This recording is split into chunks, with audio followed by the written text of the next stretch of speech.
Över bron lurar något lika läskigt som läskande. Bronlager är brons senaste nyhet med smak av humle, malt och monster. Men drick måttfullt och kom ihåg att alkohol skadar din hälsa. Bronlagers färgstarka burkar hittar du på Systembolaget. Hej, det här är Elsa och Cassandra och Nadia från Det Skaver och vi presenterar Det Streamar. Alltså våra bästa streamingtips. Vi ska prata om serien Apples Never Fall. Serien är ju då baserad på bestsäljare från författaren som har skrivit Big Little Lies och 9 Perfect Strangers. Ni förstår hur bra det här är. It was our dream to raise a champion. Du kan streama Apples Never Fall och såklart massa annat på Sky Showtime. Och en prenumeration kostar bara från 59 kronor i månaden. Mensen chillar aldrig. Den bryr sig inte om vad vi gör på dagen eller natten. Men det ska våra bindor göra. Prova Always Ultra dag- och nattbindor. Våra dagbindor skyddar när du är aktiv, medan våra nattbindor är längre och bredare för att skydda när du ligger ner. Det här klarar vi, dag och natt. Always.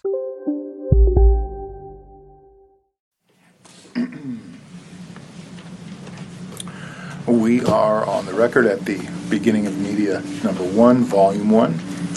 This is the testimony of Elizabeth Holmes going on the record in San Francisco, California at 9:00 a.m. on July 11th, 2017. Ms. Holmes, please raise your right hand. Do you swear to tell the truth, the whole truth, and nothing but the truth? I do. Det är en tidig tisdagsmorgon i juli 2017. I ett avskalat konferensrum sitter en av USAs för stunden mest hypade och hyllade tech-entreprenörer. Hon heter Elizabeth Holmes och är vd och grundare av blodprovsföretaget Theranos. Ett företag som de senaste åren höjts till skyarna i amerikanska medier. Företaget spås förändra sjukvården i grunden. De har utvecklat en metod för att med bara ett fåtal droppar blod analysera och identifiera allt från diabetes till cancer.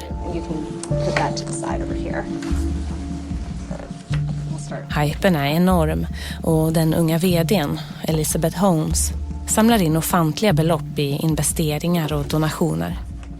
Hon hamnar på tidningen Forbes lista som en av världens yngsta kvinnliga miljardärer.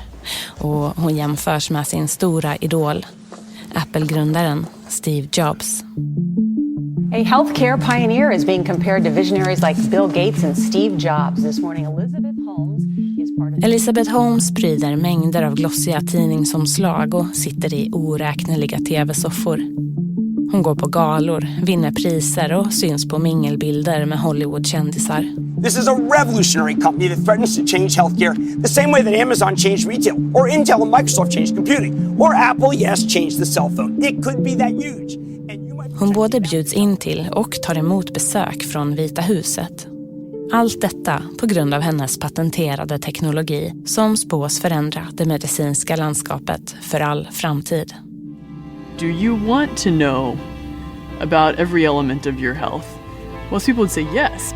Inför mängder av åhörare intervjuas hon på scen av USAs tidigare president. One more fact and then I want to call him Jack. Bill Clinton. You founded this company 12 years ago, right? Yeah.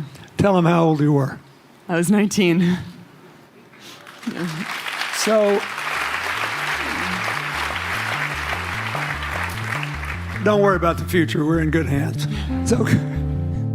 Bland ledamöterna i Elizabeth Holmes bolagsstyrelse finns många av de tyngsta namnen inom amerikansk politik. George Shultz, General Mattis, Henry Kissinger. Och några av världens mest förmögna och inflytelserika människor har investerat miljontals dollar i hennes idé. The DeVos family, the Walton family, Rupert Murdoch, even the Kraft family from the New England Patriots. You've got this really smart female CEO who's going to do a wonderful thing for the world, right? It is a great story. You want it to work. We all want that to work. In the San Francisco Regional Office of the United States Securities and Exchange Commission. We are officers of the Commission for the purposes of this proceeding. Are you appearing here today pursuant to this subpoena? I am. Thank you. Men just den här morgonen, i juli 2017, när Elizabeth Holmes slår sig ner vid det långa konferensbordet, ska hon inte berätta om sina framgångar. Hon sitter ensam på ena sidan bordet. Mitt emot henne sitter 12 advokater som strax ska ställa henne till svars. Elizabeth Holmes ska vittna under ed. This is an investigation by the Securities and Exchange Commission in the matter of Theranos, Inc. to determine whether there have been violations of certain provisions of the federal securities laws. Den hyllade och framgångsrika Silicon Valley-entreprenören är under utredning. En utredning ledd av den amerikanska regeringen.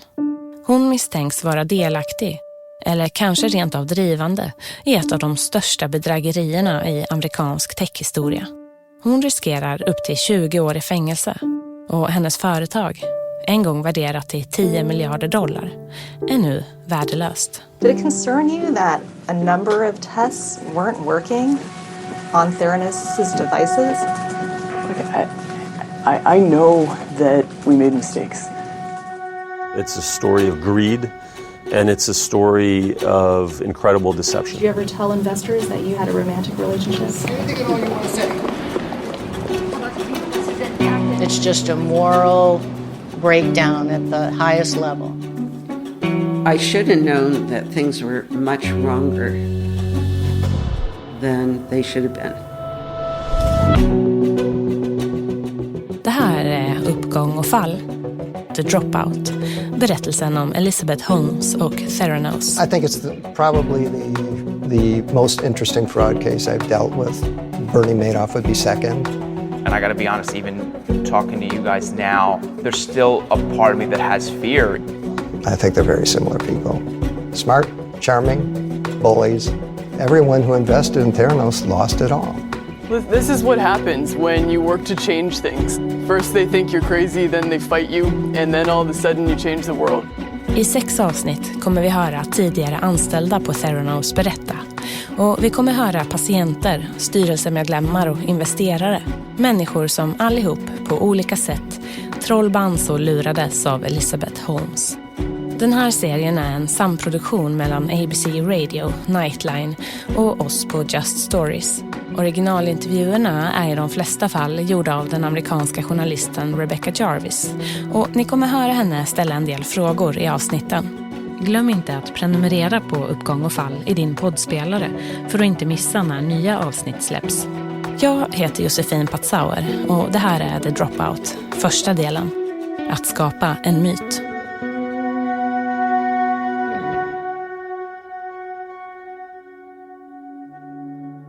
Den här historien är kanske framförallt en berättelse om en kvinna med stora drömmar och en bergfast övertygelse om sin egen förmåga att förändra världen. Men hon är en oerfaren dropout som studerat knappt 2 år på universitetet innan hon hoppade av. Så varifrån kom hennes självförtroende? Som 9-åring skriver Elizabeth Holmes ett brev till sin pappa. Det jag vill allra mest här i livet, skriver hon, är att upptäcka något nytt. Något som mänskligheten inte visste var möjligt. Och i ett porträtt i The New Yorker beskrivs hur Elizabeth som 7-åring skissade upp en komplett ritning över en tidsmaskin. Till tidningens reporter säger hon att det som var så fantastiskt med min uppväxt var att ingen sa åt mig att jag inte kunde göra de här sakerna. Elizabeth föddes 1984 i Washington DC. Hennes mamma Noel var politiskt ombud i kongressen i Capitol Hill och hennes pappa, Christian, jobbade för en rad olika statliga myndigheter. Även för Enron, det en gång så mäktiga energibolaget som i början av 2000-talet gick under i en av USAs största bedrägerihärvor. You know, this was a family that took nice things really seriously. Det har inte varit lätt att få personer nära Elizabeth att prata om de här första åren i hennes liv. Men journalisten Rebecca Jarvis har fått tag på en före detta vän till familjen som har en hel del att berätta om familjen Holmes tidiga år i Washington. My name is Joseph, J-O-S-E-P-H, Fuse, F-U-I-S-Z. Joe Fuse är advokat och uppfinnare. Och han lär känna familjen Holmes i slutet av 80-talet när hans pappa och styvmamma flyttar in i huset bredvid deras. When did you first meet Elizabeth Holmes? I would have met her 20 some years ago plus. She would have been, 8 to 10. Elizabeth was the daughter of a good friend of my stepmother's. They were living in Washington, D.C. at the time, had been neighbors at one point. Joes styvmamma Lorraine och Elizabeths mamma Noelle blir snabbt goda vänner. They would certainly go out as a foursome, but I think the relationship was principally between Noelle and my stepmother. Her dad could be a charming guy in a kind of waspy way, well-mannered. Certainly, if he wanted to be, could be a very charming guy. The father would speak quite often about their lineage. They really took that sort of mantle of this family history very seriously indeed. But he's in some ways, probably one of the last of the Mohicans. I think this WASP aristocracy in the US is kind of dying out. Christian Holmes har en bakgrund inom överklassen och han är inte sen att påpeka det. Stolt över släktens historia som industrimagnater och deras livsmedelsföretag Fleischmann Yeast. Men med tiden hade företagets en gång så stora förmögenhet börjat sina. Och enligt Joe är det ett känsligt ämne för Elizabeths pappa Christian. I think he had a real sense of entitlement in terms of the sort of traditional importance of his family that had sort of eroded over the years. I think this sort of seeds of, Elizabeth's grandiose vision or fantasy, as it were, for her business. I think it very much connects to this paradise lost kind of family mythology. Det ska sägas att Joe inte är helt objektiv här. Joes familj och familjen Holmes ska många år senare hamna i en infekterad konflikt över ett patent. Det ska gå så långt att Elizabeth stämmer Joes pappa Richard och hans söner. En stämning som Theranos sen vinner. Men många som är insatta i den här historien bekräftar det Joe beskriver. Reportern John Carreyrou på Wall Street Journal har bevakat Theranos i många år och också han har reflekterat över att Elizabeth tidigt tycks vara fixerad vid idén om status och pengar. I think the parents very much yearned for those days of yore when the family, was one of the richest in America, and I think Elizabeth channeled that at a young age.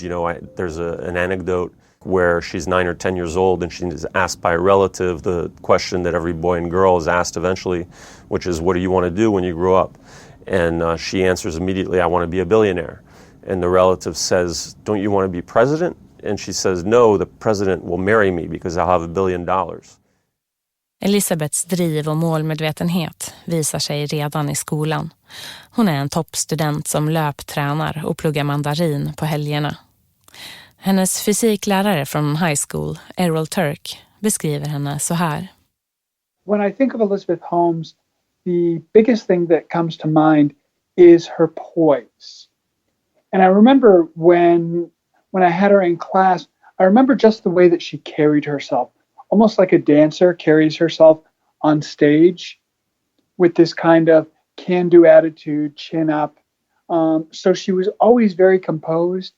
And, even when she had questions, even when things were confusing, she just still had this kind of presence about her that stuck out in my mind.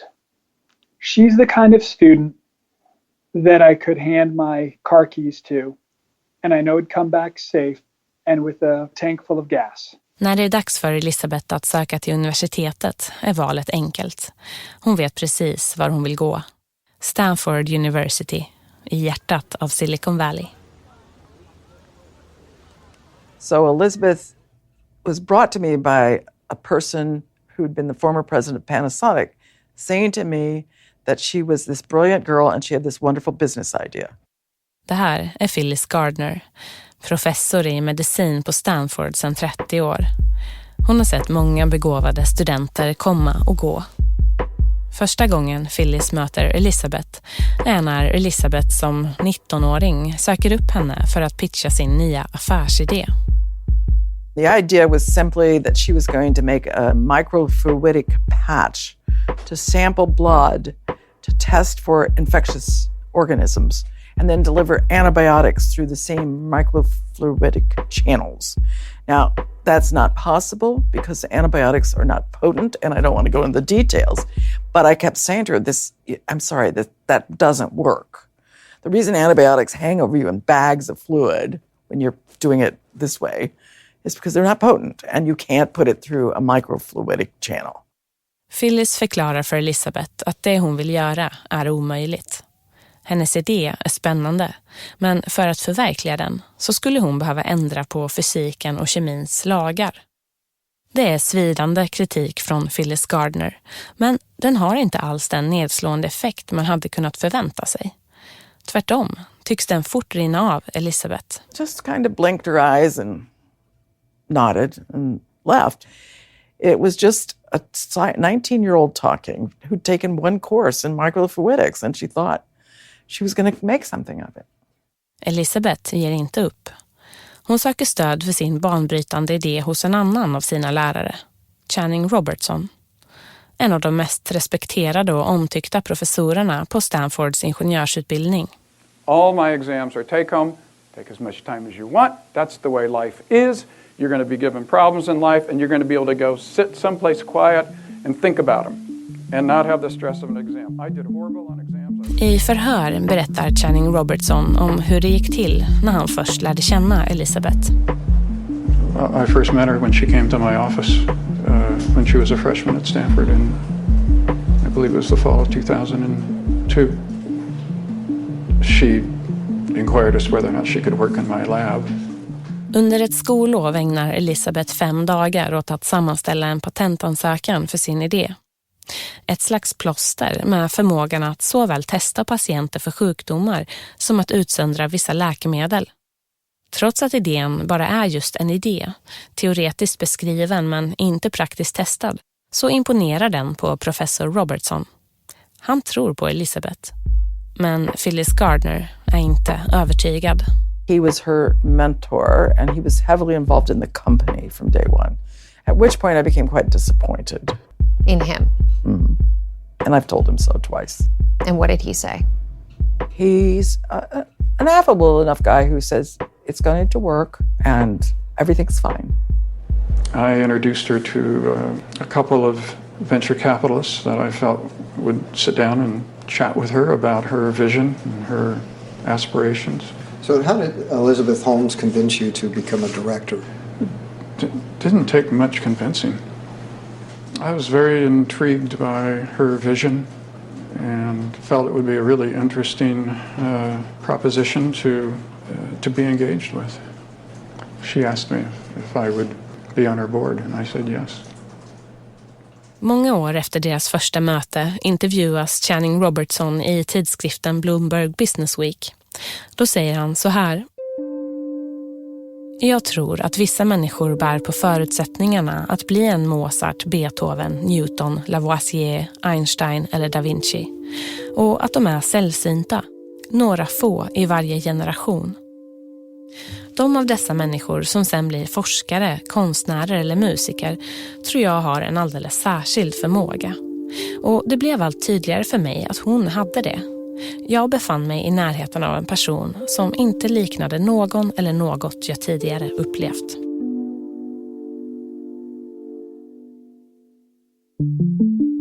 Precis som Steve Jobs hoppar Elizabeth av universitetet för att starta sitt eget företag. Hon väljer namnet Theranos, en blandning av orden terapi och diagnos. Så börjar hon leta efter finansiering. Flera av de riskkapitalbolag som brukar investera i vård och medicinsk forskning tackar nej.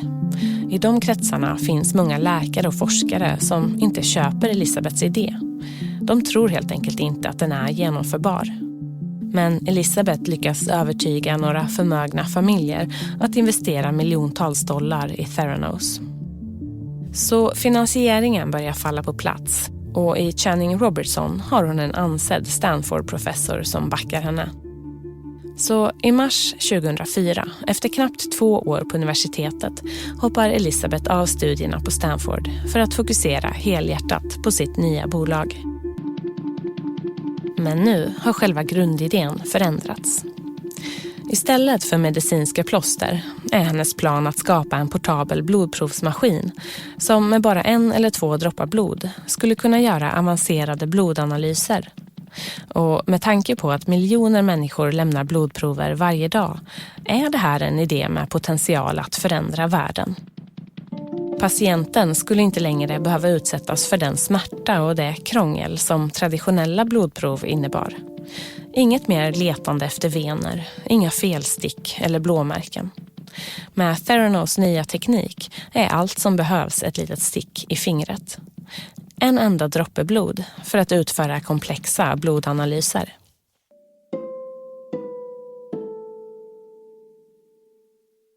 I actually originally did not intend to drop out of Stanford, but I wasn't going to any classes and I was spending all of my time talking to VCs.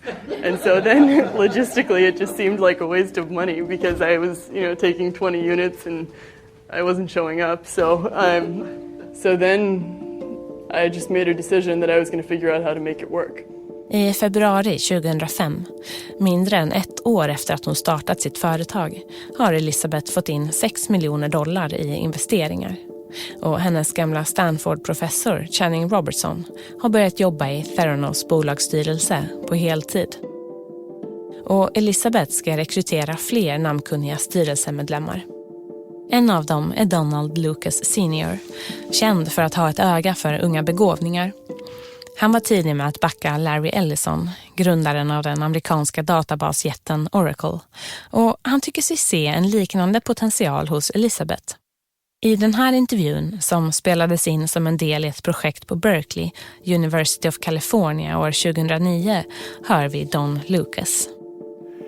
This young lady comes in, I think she probably was 21 years old and it left Stanford, didn't graduate. She had a company called Theranos. And I thought this was going to be a short conversation. She had no background in business. Mm-hmm. Right. And so that's quite presumptuous for somebody to say, I'm going to be president, but Yeah. there's an important distinction. Her great-grandfather was an entrepreneur, very successful. So that was one side. That's the entrepreneurial side, but she was in the medical side. It turns out later the hospital in there where they lived is named after her great-uncle. So she came by both of these, the two things that are necessary here. One, medicine, and the other, entrepreneur. Yeah. Quite naturally. Yeah. And she was attractive too. Yeah. So, Och det är under 2005 som Elizabeth börjar påstå häpnadsväckande saker i medierna om de banbrytande egenskaperna hos Theranos teknik. I'm Moira Gunn, and this is a special Tech Nation audio segment. You're listening to our original unedited interview with Elizabeth Holmes, President and CEO of Theranos. Now tell us exactly how big is it? What does it do? What do you got to do if you're using it? So it's a handheld device and it's fully integrated. The only thing you have to do is hold your finger, or you could actually do any part of your hand or your arm up toward the device. So it extracts a little from your hand? Exactly. It's a little teeny needle that pulls a little teeny drop of blood, and when it gets the drop of blood, basically it runs it through what we call a biochip, which separates out all of the cells and other types of analytes in your blood, which could traditionally clog a biosensor, and then in real time runs many different chemistries. Hon är karismatisk och övertygande. Många trollbinds av hennes person. Och själv verkar Elizabeth förstå kraften i en bra historia. Till exempel återkommer hon ofta till den här rörande anekdoten om hennes farbror. I grew up spending summers and the holidays with my uncle. I remember his love of crossword puzzles and trying to teach us to play football. I remember how much he loved the beach. I remember how much I loved him. He was diagnosed one day with skin cancer, which all of a sudden was brain cancer, and in his bones. He didn't live to see his son grow up, and I never got to say goodbye. Elizabeth pratar gärna om hur det känns att förlora en närstående, och kraften i den känslan blir till ett slags mantra som hon upprepar om och om igen. To create a world in which people don't have to say goodbye too soon. They say goodbye too soon. No one ever has to say, if only I'd known sooner. Elizabeth beskriver hur hennes teknologi kan rädda livet på soldater i ambulanshelikoptrar och på slagfälten i Afghanistan. Hur den kan hjälpa människor över hela världen. We see a world in which no one has to go through the pain of traditional phlebotomy. I remember reading an email from the father of a little girl. He talked about taking her to the hospital and watching as they stuck her soft tissue again and again in the search for what he called the tiny, invisible vein.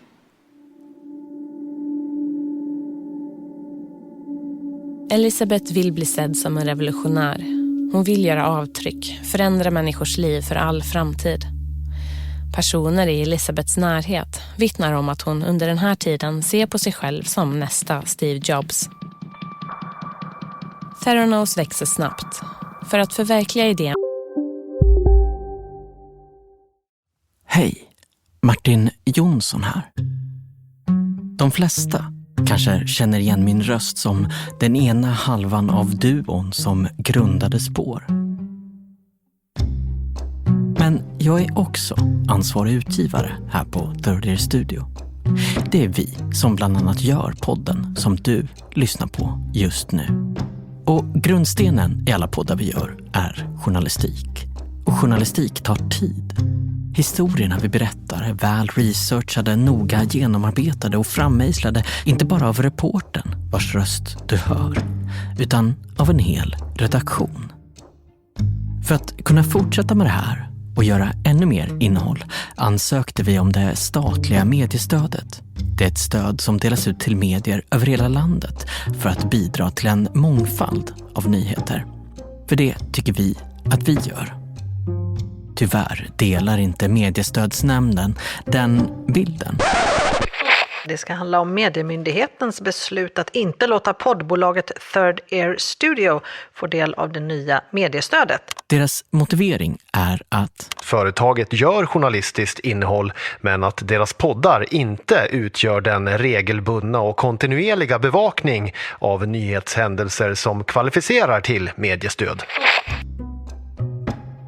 Jag lovar att inte berätta om varför de har fel.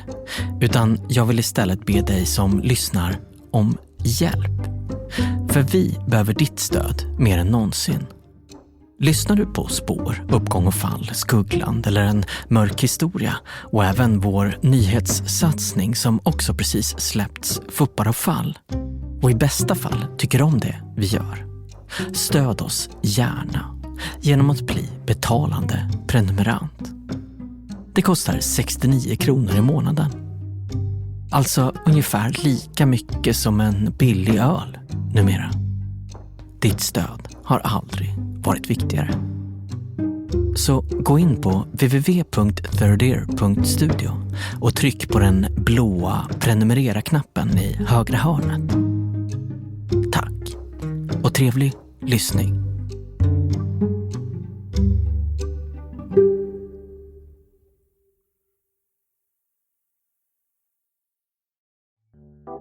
Lyssna på Hoppar och fall, podden där jag, Eva-Lisa Wallin och Arvid Hallberg nördar i förundersökningar och hittar detaljer som går andra förbi. Ja, men det är väl såklart att det är anmärkningsvärt att man är med i ett avhopparprogram och samtidigt planerar mord. Och prata med människorna bakom rubrikerna. Det avgörande var ju att jag bara låg där inne i en smutsig cell med ångest i luften och blod och piss på väggarna och där låg jag och bara tänkte så här, är det här meningen med livet? Var det här jag föddes till?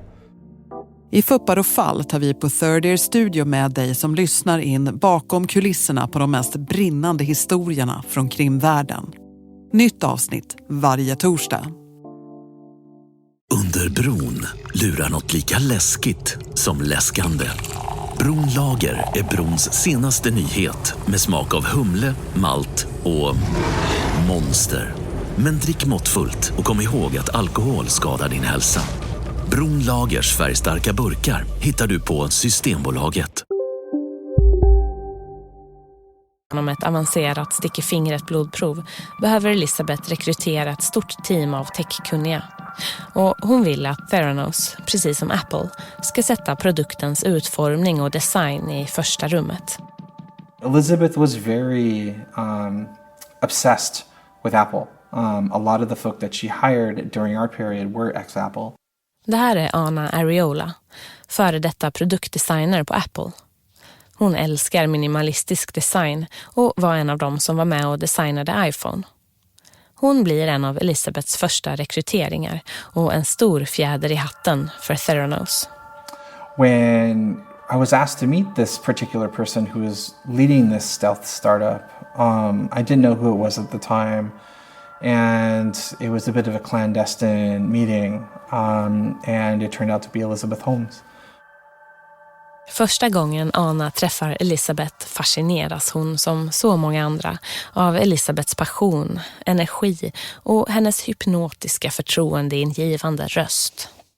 We had a great conversation. It sounded like an incredibly compelling mission that was basically really thinking about the betterment of humanity. She's incredibly passionate. She's very energetic, very expressive with her hands, and has a very unique, distinctive voice that you just kind of get drawn into what it is that she's conveying, and her conviction and her belief really shines through. She really did believe she was changing the world, as did we. This was a once-in-a-lifetime opportunity to jump ship, and we jumped ship, and unfortunately, I left 15,000 shares at Apple, but c'est la vie. Life continues on. Som chefsdesigner är Anna ansvarig för utseendet på Theranos blodprovsmaskin. En maskin som går under namnet The Edison. Det är en svart rektangulär låda, inte större än en hemmaskrivare, med en blå display på framsidan. Elizabeth vill att displayen ska likna iPhones display och att den svarta lådan ska föra tankarna till tidiga Mac-datorer. Elizabeth har en tydlig minimalistisk vision för Theranos, men hennes egen stil är vid den här tiden långt ifrån minimalistisk, berättar Anna. So she would wear these frumpy Christmas sweaters, you know, things you would only see during the holiday season. And I was like, okay. But how the clothing came into play, she was very curious about Steve's attire. And I explained to her that he was inspired by Sony's heritage of having Issey Miyake come in and create a lot of the line manager apparel. And that eventually led Steve to get the Issey Miyake black turtleneck that is historically known. And so I pointed that out to her, and then I think she went off and tracked down who Issey Miyake was, and the rest is couture history, per se. She did change her aesthetic, and I think it was for the best. Hur som helst, det tar inte lång tid innan Elizabeth börjar klä sig i svarta polotröjor, precis som Steve Jobs. Många, bland andra Elizabeths tidigare Stanford-professor Phyllis Gardner, säger att också hennes röst på kort tid genomgår en dramatisk förändring till en djup, mer förtroendeingivande bas. When she came to me, she didn't have a low voice. She didn't? Nope. What was her voice like when she came to you? It was just like a typical undergrad student. When I next saw her again, she says with this low voice, and I'm like, oh my God. It was quite awkward. You were thrown. It was different. We didn't know that it wasn't her voice until much later. In all of my interactions with her, she never fell out of character. That was her voice. But other people that I worked with actually had caught her fall out of voice. I think it was at one of the company parties, and maybe she had a little bit too much to drink or whatnot, but she fell out of character and exposed that that wasn't necessarily her true voice. Maybe she needed it to be more convincing to project a persona within a room amongst male VCs. I'm not really quite sure. Och det finns fler beteenden hos Elizabeth som förvånar Anna. You know, often I'd come into work really early because I have kids, and so I was usually one of the first people to arrive at the office. Elizabeth might have beat me before, but we sometimes would pull up in the parking lot together, and I just remember she had a unique private sense. She was rocking and slamming her head to hip-hop music, just fully rocking out, and I was like, I don't think I was meant to see that. Elizabeth fortsätter att locka över personal från Apple och hon lyckas rekrytera flera av Annas gamla kollegor.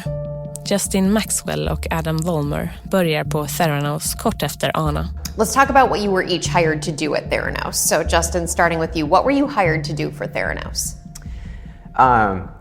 They hired me with the fanciest title I'd ever held, which was the Director of Human-Centered Design/Development. And so I wasn't really told what I would be doing other than I'd be world-changing technology. Justin och Adam ingår i Annas arbetslag och jobbar med designen av The Edison. Anna and others involved in my recruiting having hyped it up so much, I had just gone in there with this expectation that I was meeting brilliance.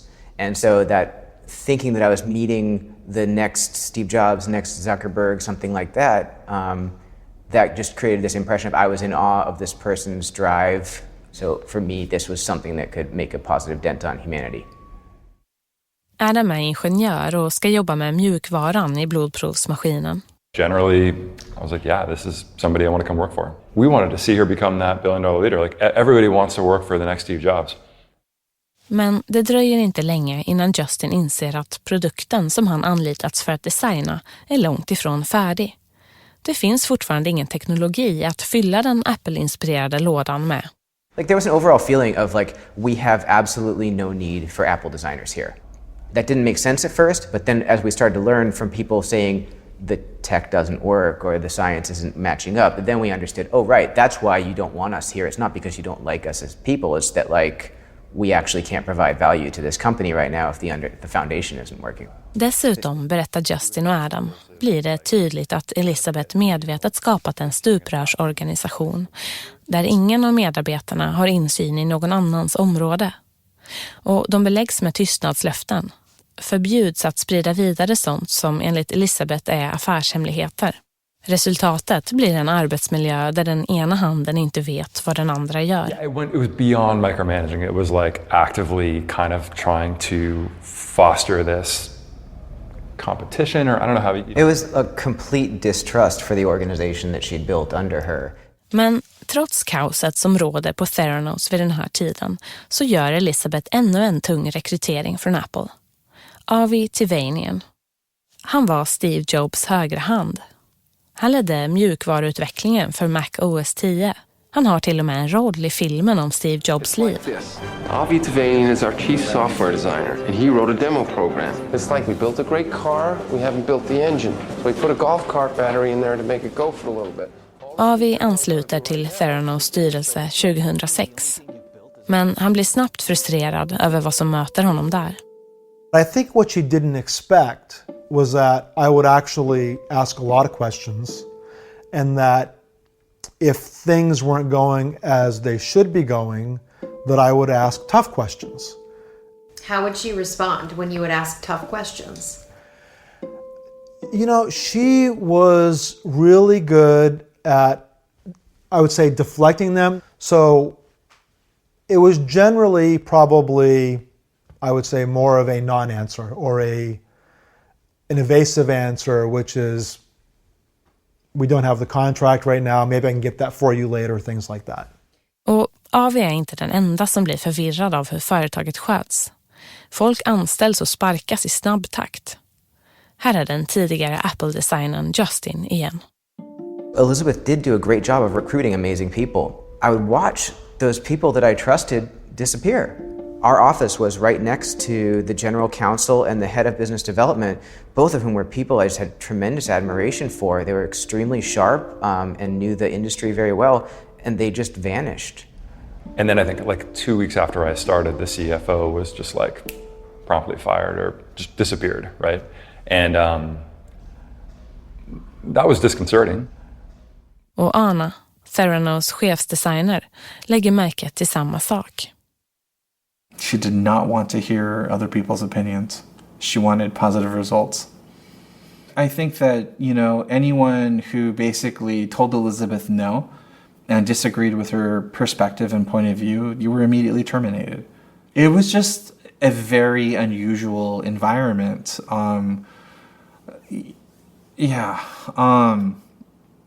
There were posts to Glassdoor's website from employees where they equated it to a South American dictatorship or a drug cartel.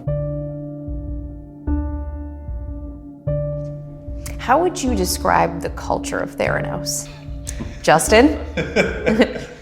first watching people that I really trusted vanish, and then actually noticing that this person is willing to lie to me about extremely trivial, unimportant things. And how do you know she lied? Because we were discussing some product design over email, and she was expecting me to stay in the office late to finish it up. And she said something to the effect of, I can't help with that right now, but I will get back to you when I'm in the office tomorrow. And she was actually just in an office right down the hall from me. And you could see her sending you that email. So I walked over to her and had a bit of an argument with her, and then walked back to my office, and she stormed after me and came in and shut the door behind me and said, "Don't ever walk off on me again." But did she acknowledge that she had lied to you? Of course not. Samtidigt som designteamet från Apple jobbar fram designen till en teknologi som inte finns, så jobbar Elizabeth med att sälja in den ofärdiga produkten till läkemedelsindustrin. Och så händer något som väcker en oro hos Anna. Elizabeth övertygar ett stort läkemedelsföretag att låta Theranos provköra sin teknik inom ramen för en vetenskaplig studie på patienter med obotlig cancer. There were patients who were third and fourth stage oncology cancer patients at the University of Tennessee that had given up their blood to test this device. We had gotten word from Adam Vollmer, who was our mechanical engineer working on the internal mechanism for the Edison device, that light was seeping in, and with light seeping in, it corrupted the blood telemetry data, thus corrupting the data. It was a very unfortunate situation.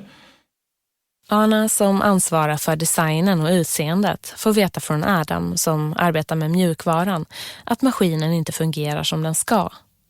Den ger fortfarande felaktiga blodanalyser och är långt ifrån redo att användas på patienter med dödlig cancer. And as it turned out, we had all this very sensitive chemistry that dozens of people were working on, and it could be as precise as you wanted, but if you screwed up the introduction of the blood into this cartridge, it was like game over. You would get a wildly wrong result, right? But I think we all knew from where we sat that, it seemed like we were a very long way away from having a working product.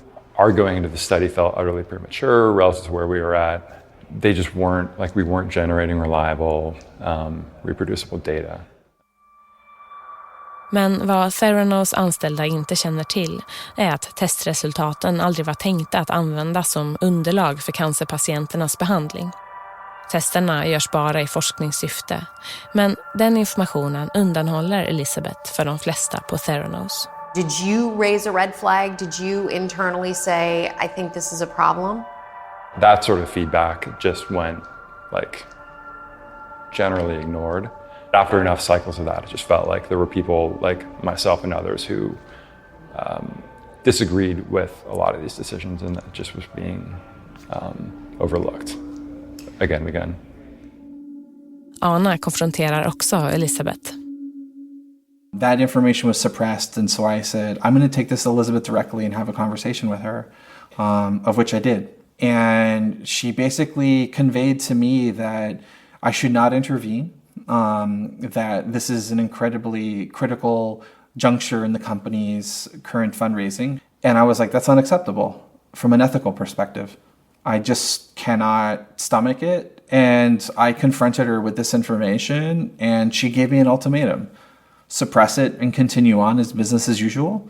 Or I said I was resigning, and I decided to resign.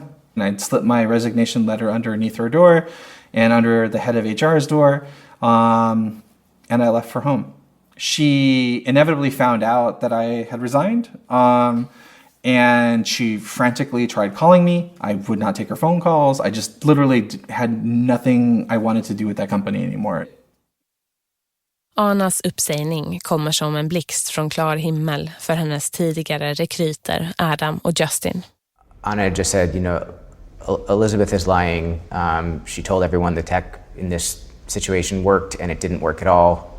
And I'm going to go be a full-time chef for my family. Men det ska inte dröja länge innan de också lämnar skeppet.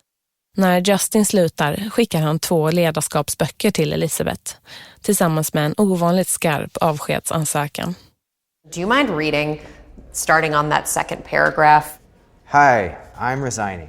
Good luck, and please do read those books, watch The Office, and believe in the people who disagree with you. I wish I could say better things, but I think you know exactly what is going on at Theranos. Lying is a disgusting habit, and it flows through the conversations here like it's our own currency, but I really truly believe you know it already, and for some reason I can't figure out, you allow it to continue. I feel like I owe you this bad attempt at an exit interview since we have no HR to officially record it. Justin Maxwell. Många år senare möter Justin Elizabeth igen. Yeah, there was this point in, I think, 2012, and I was standing in a CVS covered in my own blood, having just been hit by a car, and I turned and I was picking up like Vicodin or something, and Elizabeth's right behind me, and she's like, "Hi, Justin," totally regardless of the fact that like I'd obviously just been hit by a car. I was on a bike, and she just says, we'd really benefit from having you in the company right now. It's a shame that things turned out the way that they did or whatever. Just thinking like, okay, it's really good seeing you, Elizabeth, thanks or whatever. She didn't acknowledge in any way no, there was just that you had just been hit by a car. No, it was so absurd. It was just one walked over. Avi Tuvanian, mannen som kallat Steve Jobs högra hand, stöter på liknande tillitsproblem i företaget. Vid ett tillfälle ifrågasätter han ett förslag som går ut på att Theranos ska föra över en andel av sina aktier till en ideell stiftelse.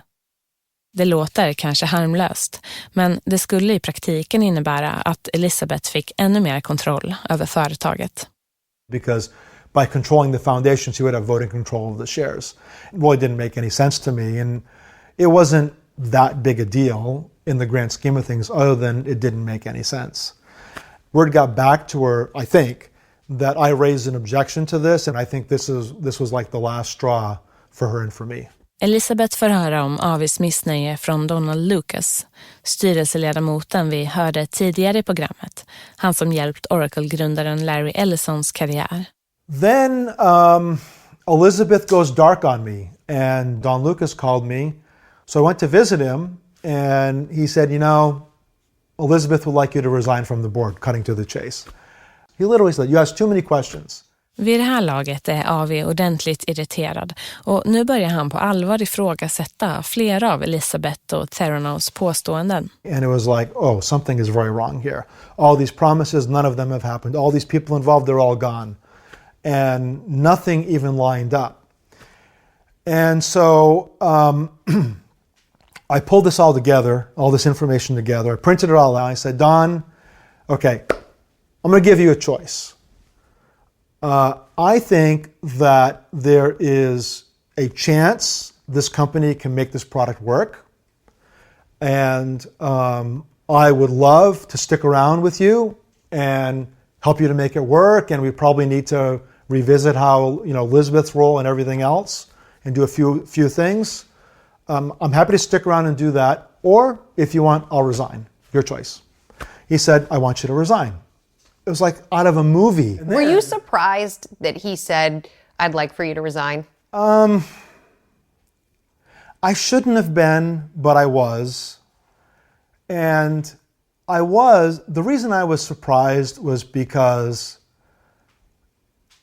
I had done all this work to find so many things that were clearly broken, many of which to me were fixable. And I guess I had just naively assumed that Don would listen, but his goal then, I think, was just to support Elizabeth, and he believed everything that she said. Don honestly believed that she was the next Steve Jobs. Så Avi säger helt enkelt upp sig. Men mötet slutar inte där. Donald Lucas vill ha en sista sak från Avi. Hans underskrift. It actually gets weirder. So I tell Don, I'm going to resign, have the lawyers send me the paperwork, I'll sign it and send it in. As I get up and I push the paper to him, give it to him, as I get up to walk out the door, Don says to me, oh, before you go, I need you to sign something else. I'm like, what do you need me to sign? And he says, well, Elizabeth is going to buy some shares from another founder in a private transaction.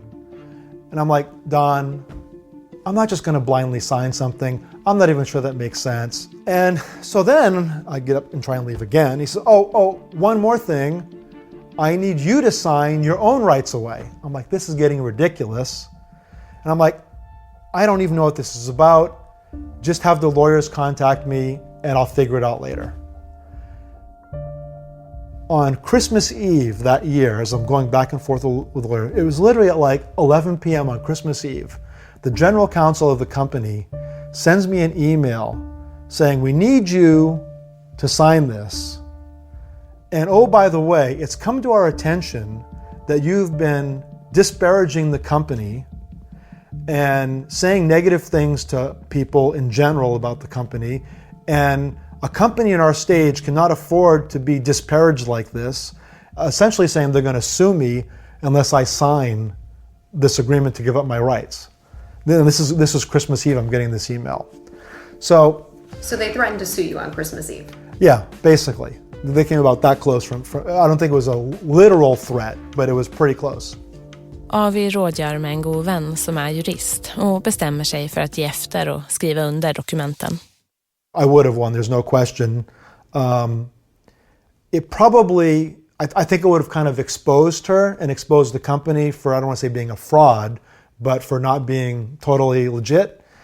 And he said then to me, what, is that really your responsibility? And do you want to spend all this money in a lawsuit just to do that? He's like, they're probably going to go out of business anyway, right? And I said, you're right. And so the next day I just signed the forms and, wiped my hands of it. So you were done with Theranos? I was done with Theranos. I had seen so many things that were bad go on. I would never expected anyone would behave the way that she behaved as a CEO. And believe me, I worked for Steve Jobs. I saw some crazy things. But Elizabeth took it to a new level with, personal attacks, threats of lawsuits. Nyckelpersoner som säger upp sig eller går på dagen i effekt. Förlusten av mannen som kallats för Steve Jobs högra hand. Det hade förmodligen varit tillräckligt för att knäcka de flesta startups. Men inte Theranos. De lyckas hela tiden rekrytera nya förmågor. Och allt det här hände nära 9 år innan företaget började knaka i fogarna på allvar. Det är svårt att förstå hur det var möjligt om allt det Avi berättar är sant. Hur kunde det pågå så länge? Och hur var det möjligt för Elizabeth att samtidigt bygga upp en slags stjärnstatus?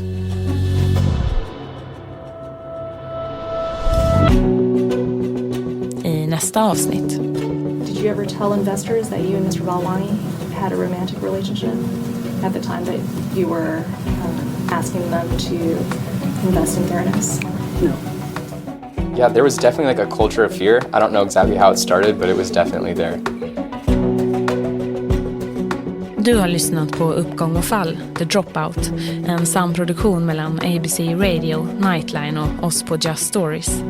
Originalversionen av The Dropout är skriven och producerad av Taylor Dunn, Victoria Thompson och Rebecca Jarvis. Vi som jobbat med den här produktionen från Just Stories är Blenda Zettervall Klingert, Josefin Patzauer, Joel Silberstein-Hont, David Mer och Gustav Sondén. Elizabeth Holmes, Lorraine Fuse, Channing Robertson och Donald Lucas har inte svarat eller avböjt att kommentera innehållet i den här podcasten.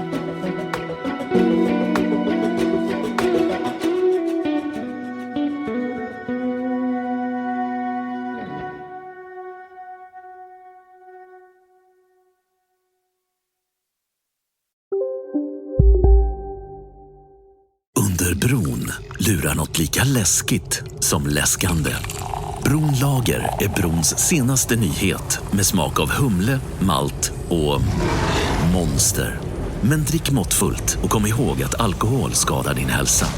Bronlagers färgstarka burkar hittar du på Systembolaget. Hos vissa kasinon är det som att bli uppringd av en ettrig telefonförsäljare. Vad säger du? Har vi en deal? Nej, jag vill inte ha något. Du får dubbel prestanda. Nej. Lyssna nu. Nej. Hos ATG Casino hittar du alla spelen du gillar utan oskönt tjat om välkomstbonusar. Välkommen till ett lite schysstare kasino från ATG.